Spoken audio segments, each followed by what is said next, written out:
Hello, everyone. Welcome, welcome, welcome. I'm Yvette. I'm Yvette Jet, and I am the strategic leadership coach. And today I have the pleasure of speaking with Edward, and he's going to tell about himself. And we're going to get straight into our topic that I think is so important because we'll get into it and we'll talk through that. So, Edward, go ahead and introduce yourself to everyone. Hello, everybody. I am Edward E. Mosely Jr., transformational leadership strategist, a retired combat veteran, workforce development specialist, um, you name it, just leadership coach, mentor, um, anything you can think of within that development, transformational development, professional development arena. I am excited to be a part of, and Nice. I'm excited to be here today. Yay. Well, thank you so much for being here. So let's talk about. I saw that in your profile on LinkedIn that you're a combat vet. So tell us about it, and thank you for your service. Thank you for your service. I Thank was an you. army myself, so I have a true love and passion for veterans and what we do and how we do it. So tell us a little bit about that. So, 22 years in the Marine Corps, um, from Dallas, Texas. So go Dallas Cowboys. Yes, Uh, cowboys.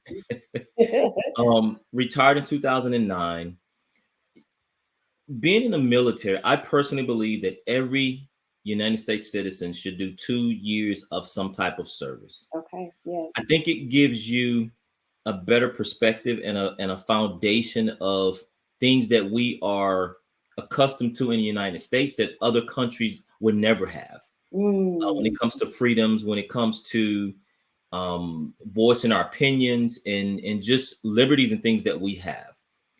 The biggest thing I would say about being in the military, it gave me a foundational piece of what leadership really is. mm, When it came to when there's two Marines in the room, one Marine is always senior. So somebody is always in charge. Somebody has the ability, that somebody has the authority, somebody has the responsibility to make a decision and move in a direction. And as yeah. as as you pick up different rank and you go different places.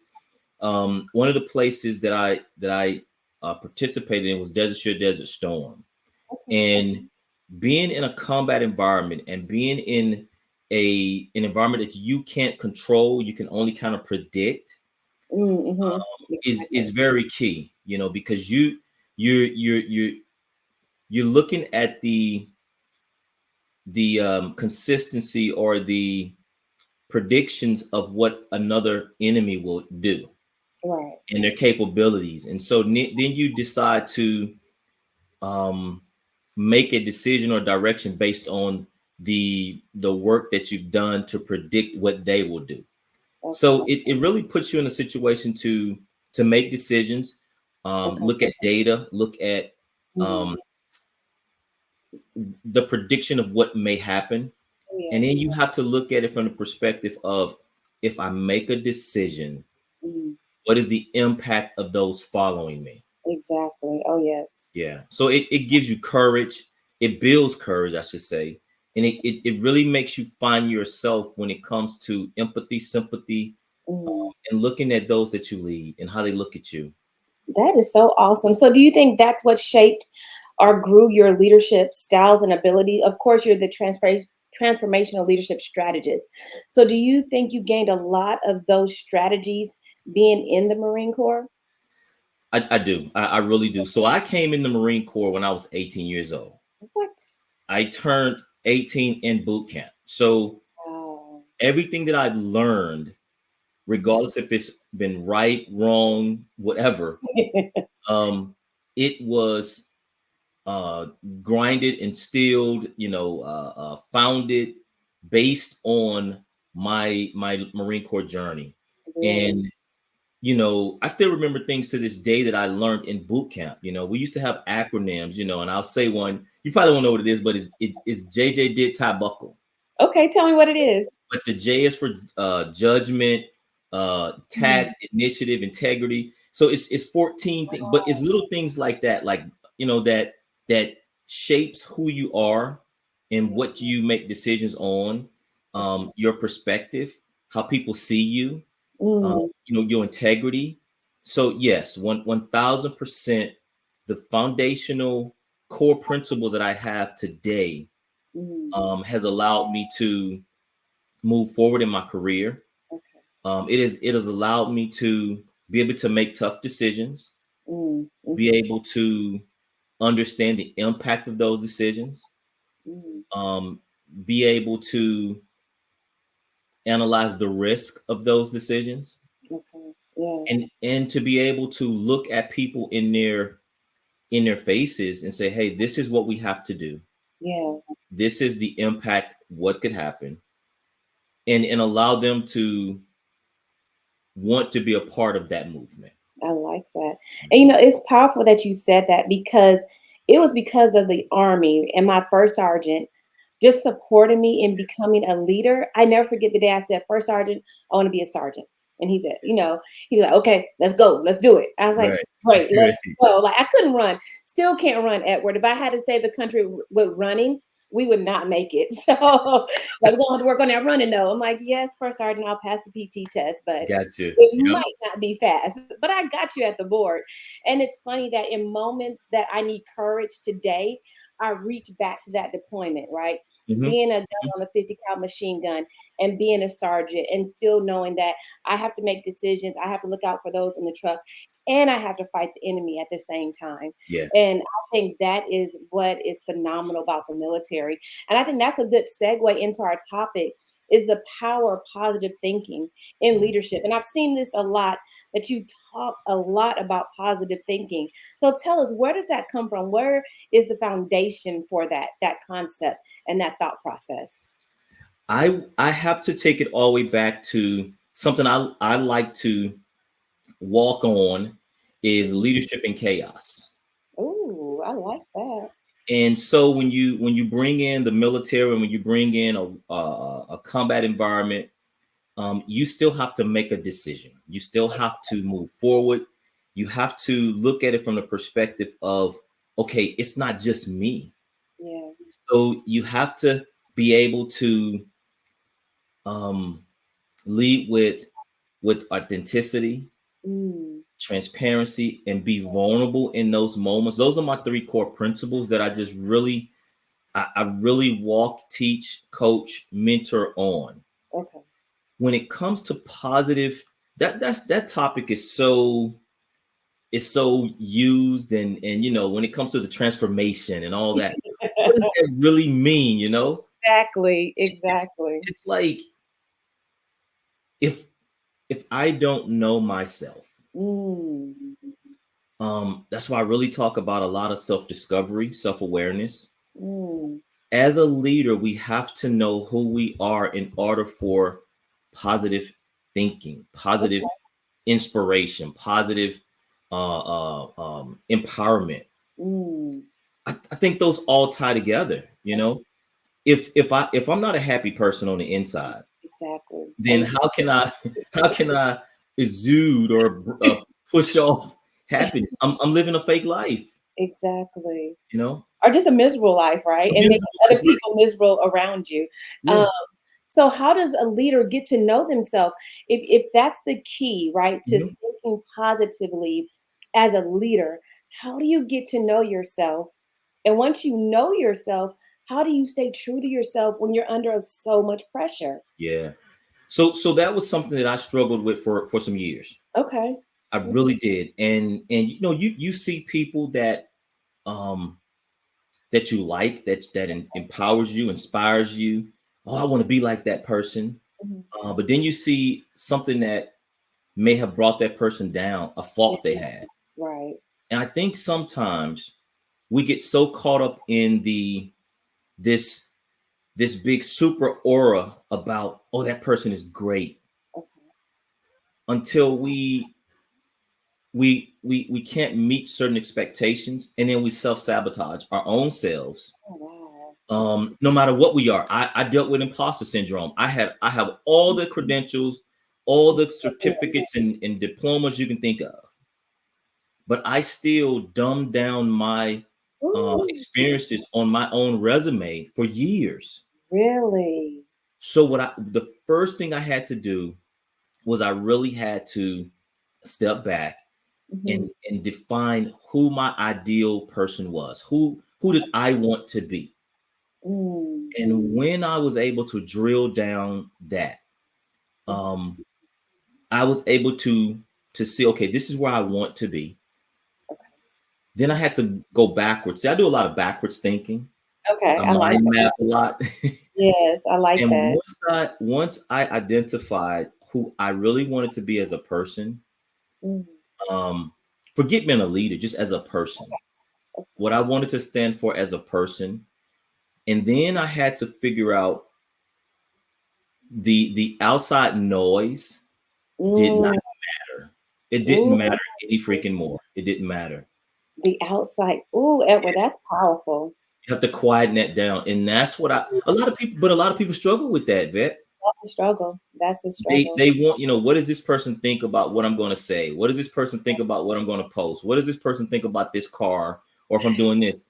We're so focused on what other people think till we lose our own self, and then so we don't need other people to self-sabotage us. We do it ourselves. We do it ourselves. Yeah, Oh my goodness. And you know what, Edward? That leads I did a lot of research in my undergrad studies about imposter syndrome. yeah. And I thought it was just me that suffered from it, right? No, I'll never forget. I'll tell you this story and no. I'll lead to something else.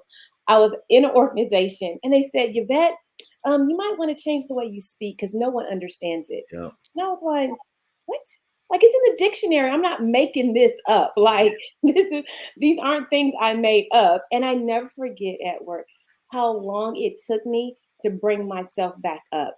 yeah. I had dumbed myself down so far Hmm. that I was losing, and that's why I really wanted to talk about this topic. I was losing my positivity.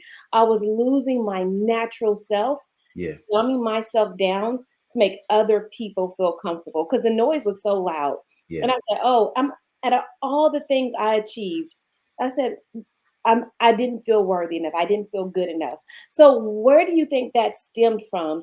And for people that struggle with that, how do they keep pressing past the noise, especially in the work environment?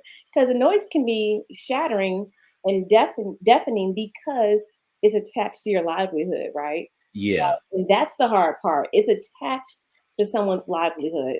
So this goes to a personal experience that I went through. Okay. And I'll label it as a very toxic environment, right? Mm, And mm. so what happened is I I was working for this particular person, and she went as far as questioning the accreditations of the colleges that I had went to. Really? Yeah. And so that environment got so toxic to where I started getting ulcers. I just Mm, when I drove onto the building parking lot, mm. um, I started to feel sick. Wow. I hated the environment. Mm, I felt all knotted up. Everything was a challenge, you know. okay. I mean, I didn't care if it was, if she asked me, she literally this literally happened. I swear to God, Oh my God, I feel you. Trust me, I she do. she asked me to tell her. This was an example she tried to use on me. She said, "Well, tell me, I need you to bake me a cake." And I said, "Okay, this is odd, but I'll play along with it. Um, Tell me how you're going to bake me a cake. I want a chocolate cake." And I said, "Okay, I will get the ingredients. I will, read the ingredients, get the egg, whatever, put it all in the stove. Bam." And she goes, "Nope, not right. You didn't ask me if I wanted a square cake or a round cake. You didn't ask me if I wanted a cake with icing, if I wanted a cake with Oh, flour or eggs or yeah." And that's how she operated. She moved the goalpost every time. mm, yeah. So when you talk about this positive environment and positive thinking, how does how would a team, an organization, an individual stay positive in an Mm, environment where the goalpost has always been moved, oh, or there's no communication? I was one of her direct reports, and she didn't even talk to me. really? So the positivity, and then the other thing I want to throw out there is there was a report came out by the Gardner study that said that basically that 75% of organizations are going to a top-down leadership approach. Okay. Okay, I get it. I've heard it before. Wow. But if you're going from a top-down leadership approach, then that means that you're going to an authoritative style leadership. Exactly. So Mhm. how does that feel positive? How does that feel inclusive? How does that feel like I want to engage because you're going to do what you want to do anyway? Exactly. Wow. So we're we're allowing managers Mm. to be leaders and they don't even know how to lead. Exactly. So so it's like, Mm. it's like we're going backwards instead of harnessing and taking control and understanding this new Exactly. environment where people want to feel empowered. Yeah.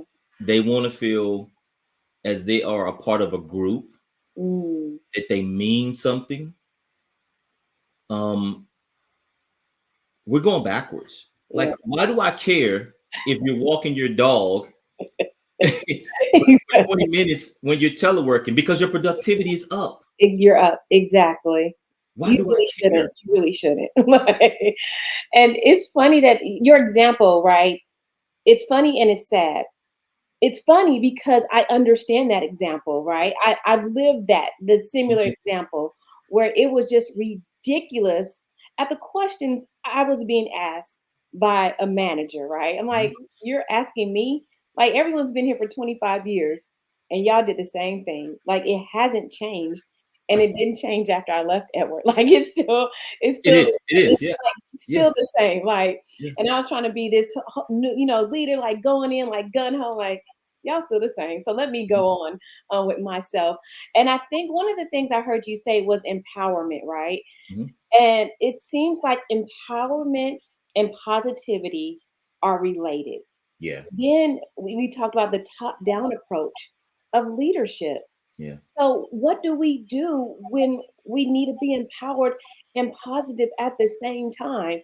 Like, how do we marry those two together as leaders? Like you said, a lot of people don't know how to be leaders. They're, Yeah. they've been good at their jobs, so they got promoted, but that leadership development is lacking in a Oh, lot of it's people in a lot huge. of ways, and it's really sad. It's huge. That is a huge gap. Mm, Um, most let's just say managers to leaders to supervisors, that transition. yeah. Um, on average, it's about 7 to 9 years Mm, for that manager transitions or leader whatever term you want to use for that person transitioning into a leadership position. It's about 7 to 9 years before they get any type of positive leadership development. wow. So the question is, how many performance appraisals, how many careers, how Mm. many yearly appraisals have that person affected solely based on them not knowing the right way to conduct a semi-annual review, Mhm. annual review, or what is the negative impact that they have influenced in that individual that have made them leave the organization. Exactly. So Wow. there's so much going on in not having positive leadership from the even the lowest level of leadership to Mm. the CEOs who are being complacent and not really focusing on, okay, the bottom line is I have low retention rate, I have Wow. a high turnover rate, Mhm. low employee engagement. I have crazy amounts of EEO complaints. Oh, yeah. Mm. Um, so what can we do? One of the things we can do is, you know, I was speaking to somebody once before, and they said something that it brought this to my attention. We promote based on past performance, based on reality, vice Mm. reality. So Okay. if you're going to promote me because I've been in your organization for years. I'm Mm. loyal to you. I'm loyal to the organization, and I did a good job in past performances. Mm. Then you promote me into a leadership position, but I may not be a leader. I may be a great manager of projects, Yeah. but I do not know how to lead people. And to top it off, most organizations only provide leadership development Mm. once the person gets in a leadership position. Ooh. Mm. They don't do a lot of leadership development prior to. Exactly. So what are we really doing? Oh my goodness. We're just making a mess. That's what we're making. Yeah. That's what we're making, a mess. And it's funny that you said that. I never forget when I was in an organization, I've always been addicted to leadership, right? Yeah. That's why, I got all my degrees in leadership, even studying now my doctorate, strategic leadership, because I'm addicted to leadership and what it can do for people when it's implemented properly, right? And when people Mhm. know about it, it's something you have to learn and study. It's not most cases, it's not just something you wake up knowing. And I always wanted to go to classes. And I never forget at where my manager would look at me crazy. At the time, I was an individual contributor. But I said, they're offering a free class. Like, why Mhm. shouldn't I go? Right. And why aren't you trying to go? Like, why aren't you trying to go? So how can organizations promote that at the lowest level? And if they do you think that would change the way people are shaped into leaders? So I once had a senior executive tell me in a group session, the reason that he will never, or that he had never, allow his employees to go to development training is because he knew once they got the training they would leave the organization. What? So your question is, how do we fix it? We have people that are in leadership positions that do not need to be in leadership positions. And it's just simple. It's It, just that simple, yeah. it's that simple. The organizations are going to have to take a real look at where they want to go. If you're still using your same mantra, your same mission statement that was developed 30 years ago, you're Right. completely out of touch. Mm. You're not bringing in the new modern people. So I know you've heard about, like, there's a lot of organizations that will do a lot of that will attempt to do strategic planning. They will attempt to do this new modern rewrite and all this type of stuff. But then we have all these meetings, we have all this discussion, and it just sits and goes nowhere. Nowhere. Exactly. Because let's say if your senior executive is this person that wants to make a change, he has not convinced, bought in, whatever term you want to use, of those leaders that are between him and the employees. Mm. So you can have all these great Mm. offsites and all of these very powerful and impactful strategic groups, but at the end of the day you still have middle level leaders Mhm. that have not bought into the change. Yeah. And so we always ask, hey, we're going to have this town hall. Here's the opportunity for people to submit things of Mm. issues they have to this strategic group or this type of employee group. Yeah. But we only look at those things that we really want to change. Ooh. We don't look at you know the real problem of what's really going on in the organization. Wow. And what I heard you say, and I think this is so powerful, and it just kind of solidifies what I was thinking, that when people know how powerful an individual is, most times they don't gravitate towards that because it's like it's an inferiority complex, right? Yes. So how does an individual that is learning, developing, and growing, how do they overcome that? Because it seems like that would lead to a lack of positivity. If and it's I don't think it's just Yeah. in that one case you said in that one instance. Yeah. I think it is more global than we think, that a lot of leaders think that same way.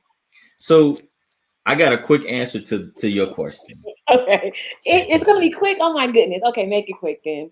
If the employee is excited, They're Mm, all about developing. They have expressed in their individual development plans or any kind of conversation that they want. They aspire to be a leader. They want to do this. And if they share it to a supervisor or a leader that has not had any kind of leadership development, they wow. are not personally being developed themselves. They Got don't have a coach themselves. They're mm, not being mentored. If they have not did any type of assessments or any type of development themselves, exactly. then the dreams and goals of that employee are going nowhere. Mm, So oh, if and I always say if why would I keep giving my dreams and my goals to a person that doesn't have any? mm, If mm, they are just sitting in that position and have been in that position for years yeah, and they have not did any kind of development themselves, they would never understand the drive and inspiration that that employee has. So a couple things is going to happen. okay. The employee eventually is going to be like, you know what? Um, my leadership doesn't care about me, so I'm Mm, going to leave. yeah. I'm gonna start being disengaged. I'm Mm, gonna get what I can get. mm, I'm gonna go to those courses that they will approve me to go to. I'm gonna leave. yeah, So yeah, they're gonna leave. yeah. And so that's a problem. That's something that should be put in place from Mm, senior level leadership to say, hey, if you are a leader and you have not had any kind of leadership development within your rating cycle, then you've mm. been put on notice. Oh, wow. How can I empower you if you're not trying to empower your own self? Oh my goodness. I like that. You said within your rating cycle. Like, Yeah, cut them down. Yeah, you didn't say within the last 5, you said in your rating no. cycle. You Oh know, my how long employees are staying in organizations? Three mm, to 5 years. So if I say 5 years, then you have really impacted what you're doing. What you're really doing, vet, is you are impacting the bottom line of the organization. the organization. That's It's it. not just your small unit. Mm, If those CEOs, CFOs, if chief strategists, mhm, whatever title you want to have, if you look at how much it costs an organization to um, recruit, bring in a new employee, to the gap in time it takes to train a new employee, mm, if you start putting money to that and you start to show how it affects the organization's bottom line, I mm, guarantee you those things will start to change. mm. So why aren't they looking at that? It's simple. It's very simple, and I know that the equation is not that hard. It's not. But again, I think there are so many. How many organizations have you been to that are you've coached or you strategized with that one, all of the employees knew what the mission and vision of the organization was. Okay, Mm, mm, probably not a lot. they don't, right? So there's no they don't even know how aligned they are or are not with the organization. And two, um, how many times have you seen where the organization only this only hire within thing? Mm, You're exactly. not bringing any new ideas in. Yes. Oh, So if I've been with your organization for 30 years and I've started when I was a level one, now I'm a level 15, you've exactly. had my same thoughts, concepts, ideas, leadership style for the last 30 years. What makes you think I'm going to change when a Gen Xer comes in the organization? Exactly. You won't. You Oh, won't. You won't. You won't. so You this is won't. probably one of Mm, the few times that we've had multiple generations within the workforce. yeah. Wow. So when you rewrite certain position descriptions, Okay. when you shift in the organizational directions and things of that nature, there's a couple legal things going on if Okay. you're not providing training and up development for those employees that may have been there 10, 15, 20 years, Mm. then you're doing a disservice to them. But then how do you expect to recruit that energetic new Mm. idea into your organization if they see that you've been doing the same thing for the last 30 years? Exactly. Oh, wow. I'm And just calling it like I see it. I like it. You kind of like you see it. And so that so much good stuff was in there, Edward. That was for real. It's really good. And so that leads me to a few more points, right? Okay.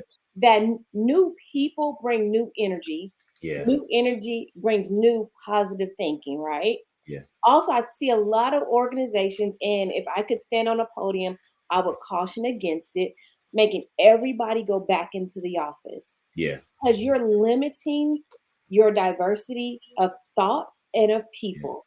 And you're limited only to your small community and your small neighborhood.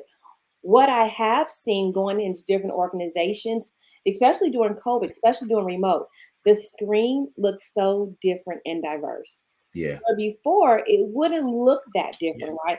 The same people thinking the same way, hiring the same type of people, right?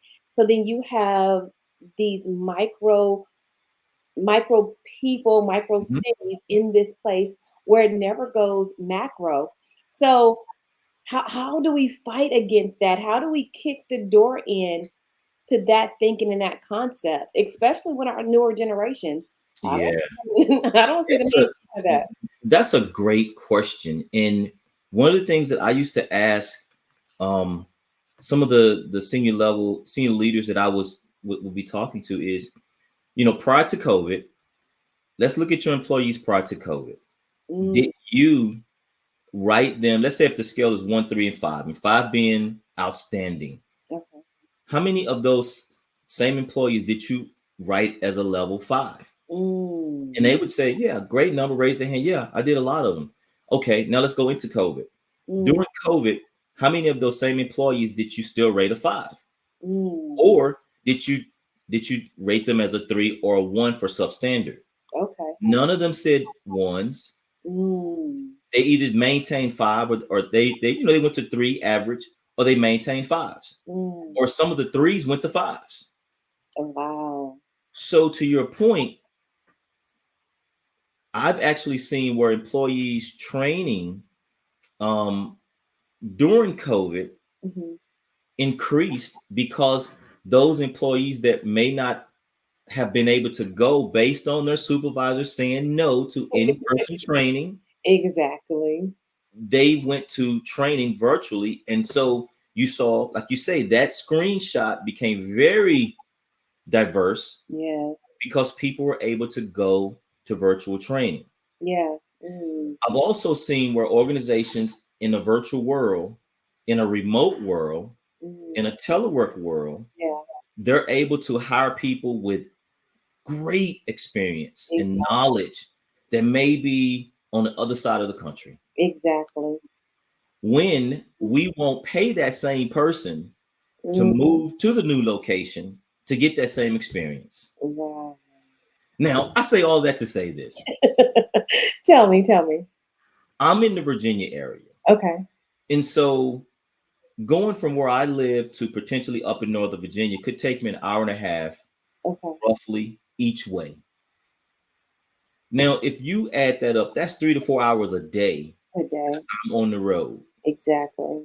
So by the time I get into the office, am I really functioning a 8, 9, or 10 hour day? No. You know, are we the only country working 8, 9, 10 hours? Exactly. Yes, we are. So what I have seen is these same Mm, leaders and supervisors and managers are wanting their employees in the office solely just to see them.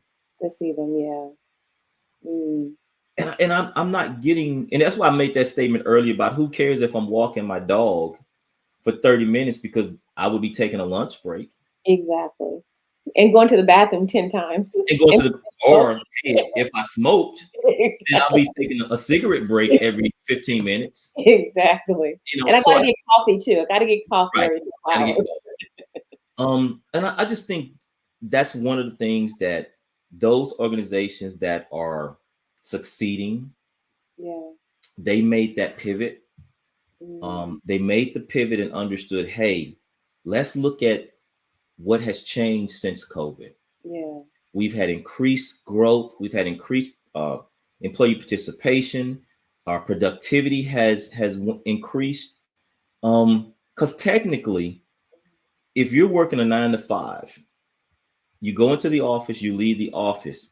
If you're supporting a project that may be 2 or 3 time zones behind you, you're Exactly. not getting that work done at least for 1 to 2 days because you're missing each other Hmm. um, based on time zones. Exactly. So if I'm at home and I particularly get up at 6 in the morning to go exercise, and all Hmm. of a sudden I answer an email, maybe at 7 o'clock, and I don't start working to 9 o'clock, legally, based on the way certain position descriptions and time and attendance Hmm. is written by law, you're not supposed to start working prior to that, Exactly. or you rate credit hours, or you rate some type of, and are we so caught up Mm, in that to where we're missing when that employee is at its best mm, peak hours of working, exactly. you know? And you know what I think? I think what I'm hearing is that it's the freedom. Yeah. It's the freedom that will create positivity. And I don't know why as a culture, why as a society, as a corporate society, while we're so locked in Yep. to the power and the control, Yeah. right? Like where does the freedom and flexibility come in? So how do you coach that? How do you coach toward that? Just being a transformational leadership strategist. What's the strategy to coach a leader, right? Because it starts with the leader, it starts with the people. Mhm. They make up the organization. How do you coach toward that freedom to gain that positivity? There's a couple of things that I like doing. One of them is there's always a data driven person. Yeah. It's always somebody in the group that just likes looking at data, right? Yeah. And that's great because they believe in numbers. Mm, So if you can come up with a way of showing them their data to show, hey, this person has increased, your time off has decreased, exactly. your employee engagement has increased. When you can show those task performances that have increased based on them becoming flexible, Yeah. when you can start to show them how more creative their employees have become, how more positive they have become, Yeah. how more engaged they have become, when you can start to put that in a context to where they can understand it, Mm, then that's one strategy, right? okay. The other strategy is you got to go back to the self discovery. Okay. So Mm, put the employee to the side. okay. Why do you need, drill down, why do you need to see that employee? What is it about that Mm, manager, or that, what is it that you need to, what is it that you're trying to achieve? got it. You got to ask those questions.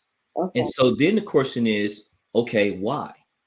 Mm, Do you have, has there ever been a time in your career coming up to where you felt micromanaged? How mhm. did it make you feel? Exactly. So you Yeah. have to kind of get them to understand empathy, Okay. sympathy. Mm, Um, and then the other thing is, I always like to, again, help them figure out who they are. mm. What is it that they want out of their career in the Ooh, next 3 to 5 years? wow. And when you can get them to start to seeing it from an internal perspective, even if it's just a little, then that's the transformational piece that when that light bulb goes on, like, oh, wait a minute, maybe I have been looking at this wrong. Okay. Because I love using Colin Powell as an example. He never had square tables in his office. Ooh, okay. I didn't He know always that. had a round table.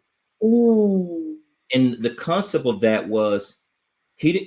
square tables mean that I'm on one side, you're on the other side. It gives a perspective of we're divided. Oh, wow.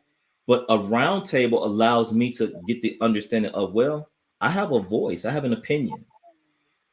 And then the other thing I like to do with my leaders is say, okay, when you're holding, I watch this, I'll go into their group sessions and I'll watch this.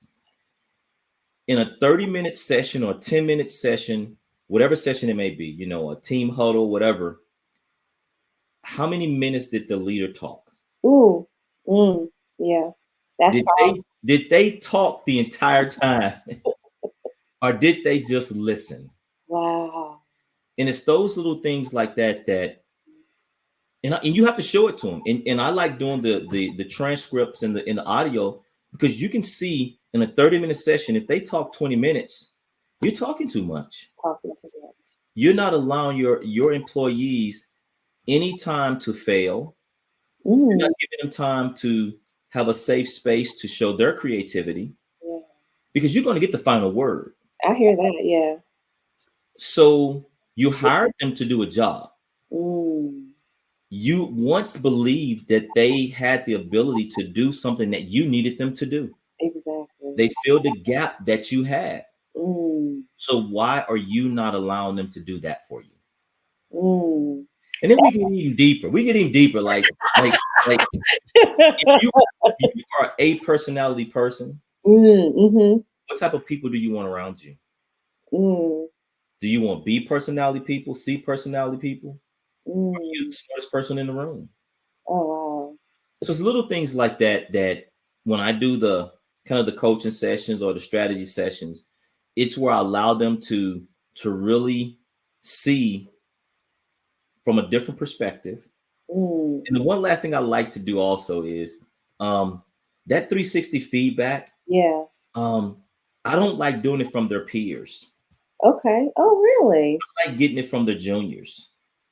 Oh. Now it may be anonymous. We won't use names, but Mm. when you get a certain percentage of feedback from your juniors, Mm. a certain percentage of people that are not in your line, your line of supervision, you get a perspective of people how they see you outside. Mm. You get a perspective from people that you directly lead. You Mm. get a perspective from people that's above you and in your peers. And when you really look at that and you take a real um, internal look at who you are, Mm. that's how we define your true identity. Ooh. Yeah. So Define. those are some of the things that I do. Oh, wow. Yeah. You know what? That's powerful because you know what? That takes a lot of internal work. It does. Years. It And does. it takes a lot of transparency. It Yep. takes a lot of vulnerability. Yep. I know Brene Brown used to speak a lot Yep. about being vulnerable, Yep. right? And just taking off that mask Yep. and just being truly who you are. And I know there was, I think maybe 5 years ago, there's a big push, right? I don't know if you remember this, you probably do, where everyone was trying to be authentic, right? Bring Yeah. your authentic self Yeah. to work. Like, Yeah. like you're gonna accept me if I still come who I am authentically. But I think there's something to that, right? That people can be who they are authentically, which will lead to positivity because you can just be you. You know, you can just be you, free of judgment, right? But that will lead to how do we create or cultivate judgment-free zones? Yeah. So I flip that to say, Okay. why are people living two lives? Mm. So you live a work life and then you have this home life. Mm-hmm. But if I see you in the mall, who am I going to get? Ooh, you know, yeah, exactly. if I see you out on the golf course, who am I going to get? Mm. So I just think you have to, when I lay my head down at night, if you see me at church, if you see me at the golf course, if you see me on the road at the gas station, if you see me at happy hour, if you see me in the lunch cafeteria, whatever, you're going to get the same person. Now, Mm. you don't have to know every intricate detail of what I do, but it's okay for me to say, hey, I love golf. I like cigars. Really? Okay. It's okay for me to say, you know what, I don't know the answer to that. Mm. I Mhm. don't, and that's why I hired you to do it. You tell me, what do you think? What do you What do think? you think? You know, Ooh, and I think that's where you really get into the vulnerability. I don't have to yeah. know all the answers. I don't want to know all the answers. Mm. Allow your employees to fail. Allow them to fail. Allow them the space to fail. Because if Mhm. you don't allow them the space to fail, they will never try. They'll never try. So that's the vulnerable piece. I don't know everything. Allowing them to have a safe space. The Mm. transparent piece is, again, hey, I don't. This is how. How many times have we heard? This is how we always done it. Oh my gosh. Yeah. Oh, that drives me crazy. Oh, that drives Throw me. that playbook out there. My question has always been, well, how did that work out for you? Mm. So I think those things are important. That historical data is important because it shows us some of the paths that we've already went down and how it worked or did not work. Wow. So we don't have to go back there again. Mm. So I think we use that as our basis to start from. Okay. And when you talk about the flexibility, you have to allow that flexibility that creates the creativity, that space. Mm. You have to allow that. Mm. But I think that's what some leaders are scared of because, I mean, think about it. Like, if I haven't been to school in 30 years or 15 years, then I don't even understand the new concepts or the new theories. Exactly. And I think that's where you got to get back into. When was the last time your leaders have went and got some training or some offsites or a coach or a mentor? Exactly. You know, and I Oh, think that's very important. Like, not saying that you are not experienced and you're smart and you have all of the expertise. You mm, are a subject matter expert, but some of the theories and concepts that are being taught in today's development and mm. training in the courses, and then you take a again. Let's talk about the generations. They're different. Take a 22-year-old energetic engineer, Oh, yes. male or female, that comes into an organization that is not flexible and pivoting and energetic, and they won't last. They won't last. Won't last. That's deep. Yeah. So what it seems like creativity, the innovation, the ability to fail, right? I like to say fail fast, right, and fail Yeah. often. Because your leader should be your safety net, right? The leader should be the safety net, just based on their experience, right? You fail, and they help you back up, and that's what leads to that positivity and staying, right? Mhm. It seems like all that because that just builds the person up. And wouldn't it be awesome if leaders would build the person up at a young age, right? And I'm saying young age from the perspective of young in their organization, or young in their career, young in their journey, that would make such a difference in the world. It would make a huge difference, and across the board, I can think of almost any type of I'm not saying any, but there's a good number of agencies Mm, that will not really discuss coaching or mentoring mm, until those employees are at a very senior level, and then it becomes a requirement, yeah.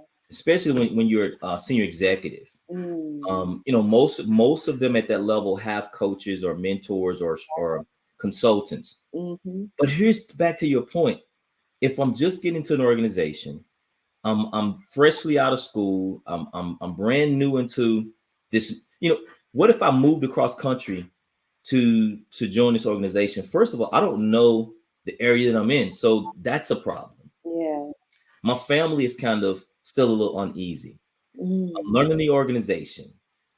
You know a lot about me, but I don't know a lot about you. exactly. So there's so much going on. But I think if we're able to provide a very open coaching, mentoring, consulting type um, opportunity early in a career, regardless if you are a leader at that point or not, I Mm, think it'll make a huge difference because you'll be able to um, guide or influence or help that individual kind of decide, hey, I like this or I don't like this, or you can make a pivot early in your career, Exactly. and then now you're doing something that you want to do and you love doing Exactly. early, vice, Early. waiting till later and all of a sudden, "Well, I don't like doing that Wow. Oh or my hate my job." goodness. Yeah. Exactly. Oh my gosh. Are you feeling like completely, completely miserable? Yeah. But this is what I want to ask because we have about 10 minutes left. And I Mhm. can tell we could talk about this all day long. This is really getting good. So I know you said you would throw the playbook out, right? But as a leader, as a leader, a new leader or a seasoned leader, what what did you not know before that you wish someone had told you? Yeah. The one thing I say that I wish somebody would have told me is, um, be flexible Mm, early in my career. okay. Read a lot about everybody. Okay. Understand people in leadership positions. Look at people who failed.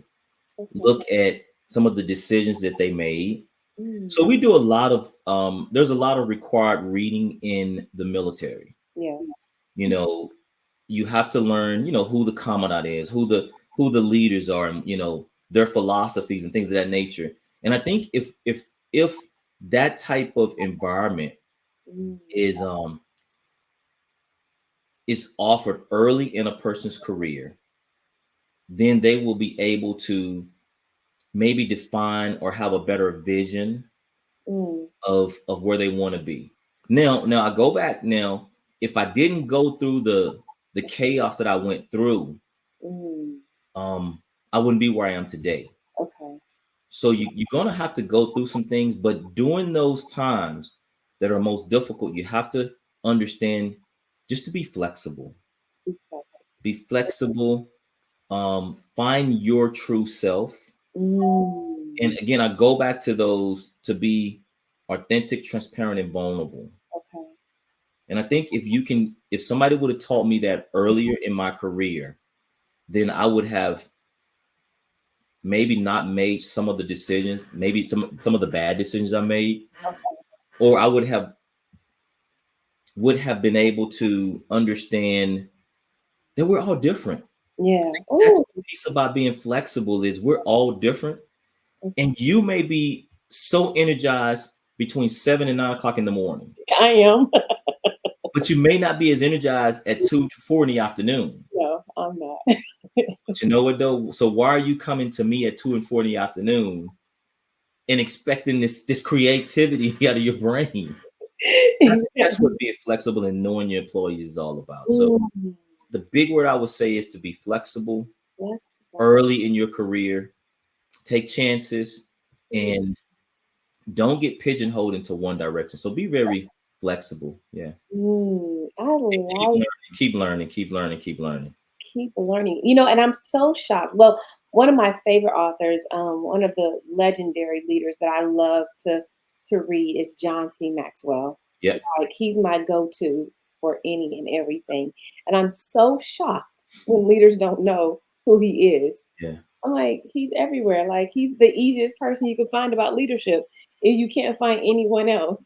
And there's so many that don't know, right? So do you have a favorite author that you like to go to that is like your clutch person for So things? I can think of a many. Okay. And I do a lot of different type of reading. Ooh, okay, share. I do a lot of different type of because I don't want to just get one perspective. Okay. You know, I do a lot of observation. I'm really into nonverbals. Okay. So I look at how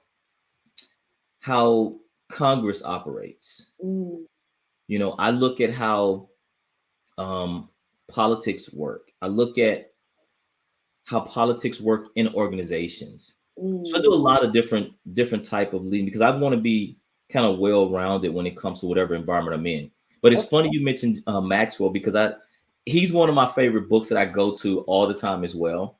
Okay. And it's funny because the one book that he did that I like is the Roadmap to Success.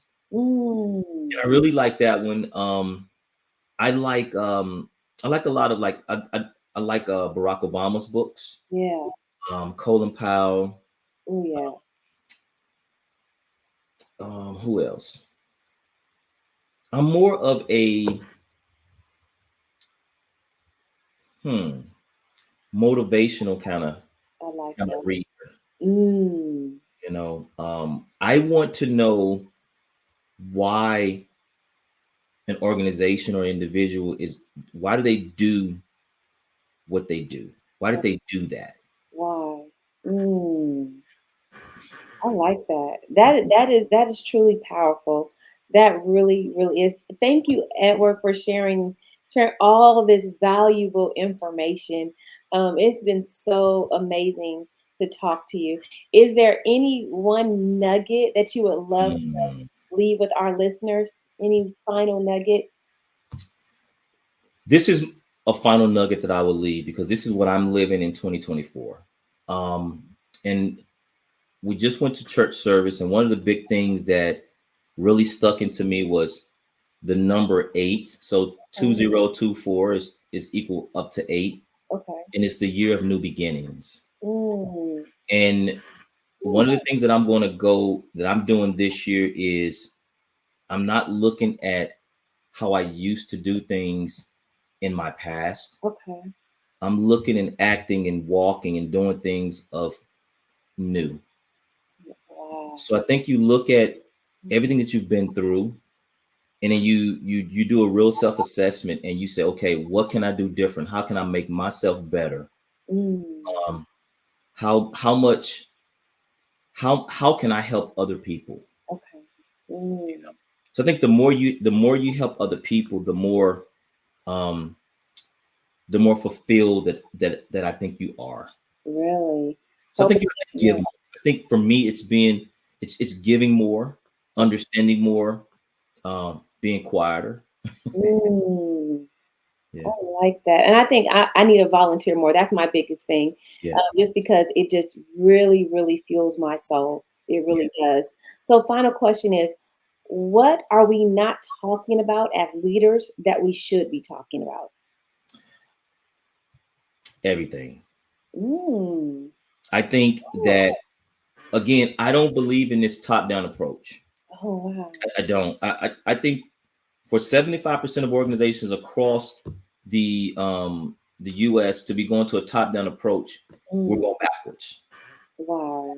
We're going backwards. I think we should be talking about more inclusiveness, Yeah. more about, I think we should be voicing that we're looking for leaders. Oh. We're so scared to say, hey, you are a key player, you are a superstar, because we're afraid that the next person may get offended if we want them in an aspiring leaders program. Mm. So why is that so secretive if Mm. this person has been identified as a high performer and just loves his job and loves to lead? Mm. Absolutely. So I think those are things that we should be talking about. We Mm. should be very talking about um, the percentages of women in high level positions. Exactly. We should be talking about those type of old methodologies that no longer work. It doesn't. Wow. You know, Mm. forget the normal way of being promoted. If you're not doing a certain job, then guess what? You're being maybe, I don't want to say terminated, but you're on notice that, hey, the organization is shifting in this perspective, in this direction. You need to get some updated training and development. Get with it. Get out the way. Yeah. I like that. So, Edward, how and where can our listeners find you? I made it very easy for myself. I like that. I like it. So I am on whatever platform you can think of, my Okay, website, all the social medias at Edward E. Mosely Jr. I like that. So it's EDWARDEMOSLEYJR.com. You I know, love it. everything is Edward E. Mosely Jr. So my Okay, blogs, my Facebook, my Instagram, website, you name it. I love that. Well, we will find you. And I'm telling the audience, you have to find Edward. Edward's amazing, and he's always posting great stuff. And so, thank you, Edward, for being my Thank guest, you. and thank you Thank for you. talking to me about leadership. This has been an amazing conversation. And like I always say, this is my tagline: don't be ordinary, be legendary. Yeah. So I encourage everyone, don't be ordinary, be legendary, and don't be afraid of it because it's who you're supposed to be.